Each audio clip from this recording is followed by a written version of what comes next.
Assalamualaikum warahmatullahi wabarakatuh. Di dalam video kali ini, saya akan menampilkan sebuah video yang menjelaskan tentang inferensi logika. Silakan menyimak video ini untuk memahami terkait materi inferensi logika tersebut. Apa sih inferensi logika itu? Inferensi logika adalah proses penarikan kesimpulan dari beberapa proposisi. Nah, penarikan kesimpulan tersebut nantinya akan menghasilkan sebuah argumen valid dan argumen invalid. Salah satunya ya. Jadi, tugas kita adalah menentukan apakah argumen tersebut itu bernilai valid ataupun invalid.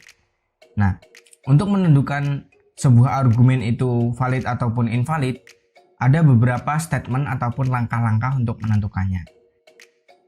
Jadi kira-kira seperti ini. Kita dikasih soal berisi tentang beberapa premis dan juga sebuah konklusi. Nah, apa sih itu premis? Premis itu adalah hipotesa ataupun asumsi. Nah, sedangkan konklusi adalah kesimpulan. Jadi, di soal inferensi logika ini, kita diberikan beberapa asumsi dan juga sebuah kesimpulan. Lalu kita ditugaskan untuk menentukan argumen tersebut itu bernilai valid ataupun invalid.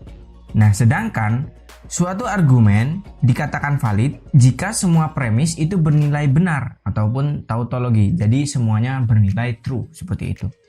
Nah, selain itu salah ataupun invalid. Nah, untuk menentukan ataupun membuktikan inferensi logika itu kita memiliki dua cara ya, yaitu cara pertama adalah menggunakan tabel kebenaran dan yang kedua adalah cara afirmasi ataupun menggunakan hukum inferensi.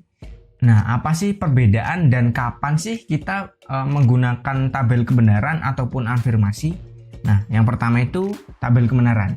Kita menggunakan tabel kebenaran jika di dalam soal terdapat dua premis dan premis tersebut tidak ada dalam hukum inferensi logika. Sedangkan cara afirmasi kita gunakan jika terdapat lebih dari dua premis dalam sebuah soal inferensi logika. Nah, jadi jika dalam soal tersebut terdapat beberapa premis dan kita disuruh untuk menentukan hasil akhir dari premis-premis tersebut, maka untuk menentukan soal tersebut kita bisa menggunakan metode afirmasi ataupun kita bisa menggunakan hukum inferensi logika ini ya. Supaya teman-teman bisa cepat paham untuk mengetahui bagaimana statement atau langkah-langkah dalam menentukan inferensi logika ini, maka kita langsung saja ke cara yang pertama, yaitu tabel kebenaran. Nah, untuk mengetahui suatu argumen valid atau tidak, maka dapat digunakan langkah-langkah sebagai berikut. Nah, yang pertama itu adalah tentukan premis dan konklusi argumen tersebut. Jadi, dalam sebuah soal biasanya kita belum dikasih tahu yang mana bagian premis dan juga yang mana bagian konklusi. Maka, cara yang pertama untuk menentukan inferensi logika tersebut adalah kita menentukan premis dan juga konklusi dari soal tersebut. Seperti itu. Nah, yang kedua adalah kita membuat tabel yang menunjukkan tabel kebenaran untuk semua premis dan juga konklusi. Jadi setelah kita mengetahui premis dan juga konklusi, barulah kita buat tabel kebenarannya. Lalu kita buktikan apakah argumen-argumen tersebut bernilai tautologi ataupun bernilai true semua. Oleh karena itu kita menggunakan tabel kebenaran. Nah, cara yang selanjutnya adalah carilah baris kritis, yaitu baris di mana semua premis bernilai benar. Nah, jadi dari hasil tabel kebenaran kita cari baris kritisnya, yaitu dengan cara kita lihat premis-premis yang bernilai true. Premis 1 dan juga premis 2 itu semuanya bernilai true.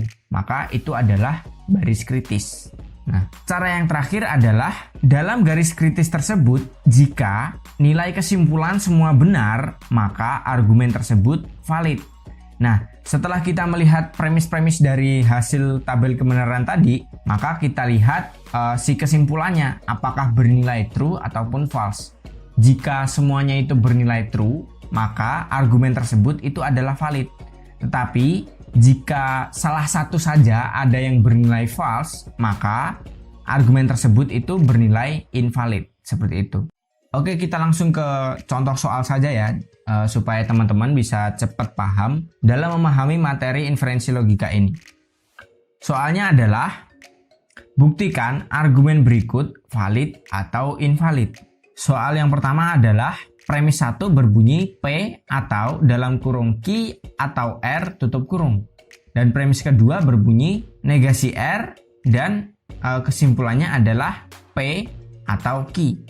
Soal yang kedua adalah P implikasi dalam kurung Q atau negasi R. Lalu Q implikasi P dan R. Kesimpulannya adalah P implikasi R. Oke, langsung saja kita buktikan apakah argumen-argumen ini bernilai valid ataupun invalid. Caranya persis seperti statement yang tadi ya. Yaitu cara yang pertama adalah kita tentukan premis dan juga konklusi dari argumen tersebut. Nah, jadi di soal yang pertama ini kita tentukan di mana premis 1, premis 2 dan juga kesimpulan. Nah, karena di sini sudah berbentuk variabel, maka kita tinggal menentukan premis 1, premis 2 dan juga kesimpulannya ya. Nah, biasanya soal inferensi logika ini berbentuk kalimat. Nah, sedangkan ini kebetulan contohnya itu kita menggunakan simbol ataupun variabel. Nah, jadi baris yang pertama ini adalah premis 1. Baris yang kedua ini adalah premis 2 dan juga baris yang ada di bawah garis ini adalah konklusi ataupun kesimpulan. Nah, cara yang pertama itu sudah selesai. Lalu kita masuk ke cara yang kedua, yaitu buat tabel yang menunjukkan tabel kebenaran untuk semua premis dan konklusi. Jadi di sini kita kan sudah menentukan premis 1, premis 2 dan juga konklusi, maka kita buat tabel kebenaran dari soal tersebut. Kira-kira tabel kebenarannya seperti ini ya. P, Q, R, Q atau R, premis 1 itu berbunyi P atau dalam kurung Q atau R, premis 2 itu berbunyi negasi R dan juga konklusinya berbunyi P atau Q. Nah, mari kita tentukan. Cara untuk menentukan tabel kebenaran itu sama persis seperti video-video sebelumnya ya. Saya rasa teman-teman semua sudah mengetahui bagaimana cara yang benar untuk menentukan tabel kebenaran. Nah, jika teman-teman belum mengetahui, silahkan teman-teman tonton terlebih dahulu video saya sebelumnya ya. Kalau nggak salah, video untuk menentukan tabel kebenaran itu di video yang kedua di playlist Logika Informatika ini. Oke, langsung saja kita tentukan hasil dari variabel Q atau R ini. Hasilnya adalah true, true, true, false, true, true, true, false. Setelah itu kita tentukan premis yang pertama, P atau Q atau R. Maka ketemunya adalah true, true, true, true, true, true, true, false. False-nya di bawah ya, karena semuanya bernilai salah, itu hanya variabel yang terakhir. Oke, yang selanjutnya adalah negasi R. Ini kan R, maka kita negasikan saja, yaitu ketemunya adalah false, true, false, true, false, true, false, true. Nah, setelah premis 1 dan juga premis 2 itu sudah ketemu, maka kita tentukan tabel kebenaran dari konklusi ataupun kesimpulan ini. P atau Q, maka ketemunya adalah true, true, true, true, true, true, false, false. Karena di sini semuanya yang bernilai false hanya ada 2, yaitu baris ke-7 dan juga 8, maka di sini juga hasilnya adalah baris ke-7 dan juga 8 ini hasilnya false, seperti itu. Nah, kalau kita sudah menentukan tabel kebenaran dari premis 1, premis 2 dan juga konklusi, maka kita lanjut ke cara yang ketiga. Nah, cara yang ketiga adalah carilah baris kritis, yaitu baris di mana semua premis bernilai benar ataupun bernilai true. Nah, di sini bisa kita lihat ya, yang isi premis 1 dan juga premis 2 itu bernilai true, yaitu baris yang kedua, baris yang keempat, dan juga baris yang keenam. Jadi premis 1 dan juga premis 2 ini semuanya bernilai benar. Nah, selain itu kita abaikan saja karena itu bukan baris kritis. Lalu kita masuk ke cara yang keempat adalah dalam garis kritis tersebut, jika nilai kesimpulan semua benar, maka argumen tersebut valid. Dan jika baris tersebut ada konklusi yang bernilai salah, maka dinyatakan invalid. Nah, setelah kita menentukan garis kritis, maka kita lihat baris kritis yang ada di konklusi ini ya. Jadi di sini kita hanya fokus melihat si konklusi ini, terutama yang ada dalam baris kritis yang sudah kita tentukan tadi ya, yaitu baris yang kedua, baris yang keempat, dan juga baris yang keenam. Nah, di sini baris kritis yang pertama itu ternyata konklusinya itu bernilai benar. Maka baris kritis yang kedua ini bernilai tautologi. Lalu baris kritis yang keempat ini konklusinya juga bernilai benar. Maka baris kritis yang keempat ini juga tautologi. Baris kritis yang keenam juga bernilai benar, maka baris kritis yang keenam ini juga tautologi. Nah, maka kesimpulannya adalah baris kritis adalah baris kedua, 4, dan juga 6. Yaitu baris yang semua premisnya bernilai true. Nah, pada baris kritis tersebut, kesimpulannya juga bernilai true. Maka argumen tersebut valid. Seperti itu. Nah, gampang ya. Saya rasa teman-teman semua juga paham bagaimana cara menentukan inferensi logika ini dengan menggunakan tabel kebenaran. Nah, jika teman-teman belum paham, mari kita lanjut ke soal yang kedua, yaitu kita menentukan inferensi logikanya sama seperti yang tadi ya. Cara yang pertama adalah kita menentukan premis dan juga konklusi. Nah, di soal yang kedua ini, baris yang pertama itu adalah premis 1, baris yang kedua itu adalah premis 2, dan juga baris yang ada di bawah garis ini adalah konklusi ataupun kesimpulan. Nah, supaya membedakan antara premis dan juga konklusi itu sangat gampang ya. Kalau konklusi itu selalu berada di bawah garis dan juga dia di sini ada tanda titik 3 ya. Titik 3 ini adalah tanda dari kesimpulan ataupun konklusi, seperti itu. Nah, kalau kita sudah menentukan premis dan juga konklusi, cara yang kedua adalah kita menentukan tabel kebenarannya. Kira-kira seperti ini. Kalau sudah kita tulis tabel kebenarannya, lalu kita buktikan Q atau negasi R. Kenapa? Karena yang ada paling dalam kurung itu Q atau negasi R. Dan juga P dan R ini berada dalam kurung. Jadi kita tentukan terlebih dahulu. Itu hasilnya adalah true, true, false, true, true, true, false, true.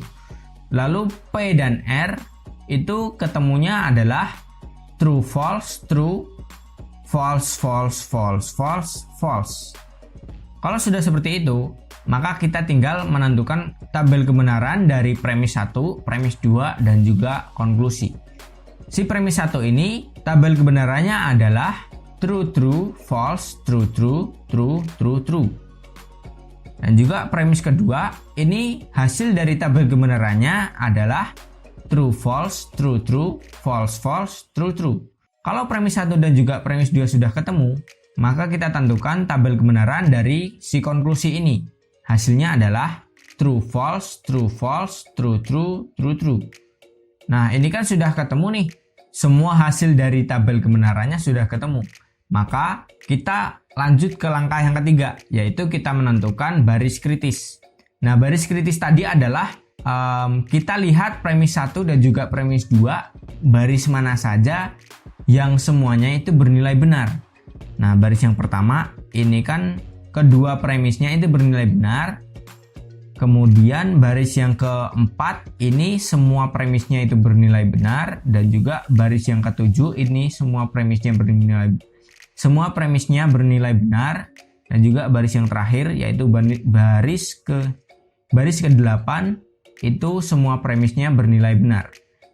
Maka 1, 4, 7, dan 8 ini adalah baris kritis. Nah, setelah kita menentukan baris kritis, maka cara yang terakhir itu adalah kita melihat konklusi dari si baris kritis yang sudah kita tentukan tadi. Jadi kalau kita sudah menentukan baris kritisnya, kita tinggal melihat si konklusi ini ya. Konklusi yang pertama itu tabel kebenarannya bernilai true, maka tautologi. Nah, baris yang kedua ini ternyata konklusinya itu bernilai salah. Nah, tetapi baris yang ke-7 dan juga 8 itu konklusinya bernilai true. Nah, bagaimana? Kan syaratnya itu adalah semuanya harus tautologi ataupun semua bernilai true. Nah, bagaimana jika ada salah satu saja yang bernilai false? Nah, mari kita lihat materi yang tadi ya. Kita lihat di sini, pernyataan yang keempat adalah dalam garis kritis tersebut, jika nilai kesimpulan semua bernilai benar, maka argumen tersebut valid. Dan jika baris tersebut ada konklusi yang bernilai salah, maka dinyatakan invalid. Nah, jadi karena di sini konklusinya ada yang bernilai false ataupun ada yang bernilai salah, maka kesimpulannya adalah baris kritis adalah baris yang ke-1, 4, 7, dan 8. Baris yang semua premisnya bernilai true. Pernyataan yang ketiga tadi ya. Lalu pada baris keempat kesimpulannya adalah false. Maka argumen tersebut bernilai invalid. Jadi dalam logika inferensi ini, jika ada salah satu saja yang bernilai false, maka argumen tersebut bernilai invalid. Seperti itu. Oke, itu tadi adalah cara menentukan inferensi logika dengan menggunakan tabel kebenaran. Ya, demikian tadi materi tentang inferensi logika. Semoga para mahasiswa dapat memahami tentang materi inferensi logika tersebut. Assalamualaikum warahmatullahi wabarakatuh.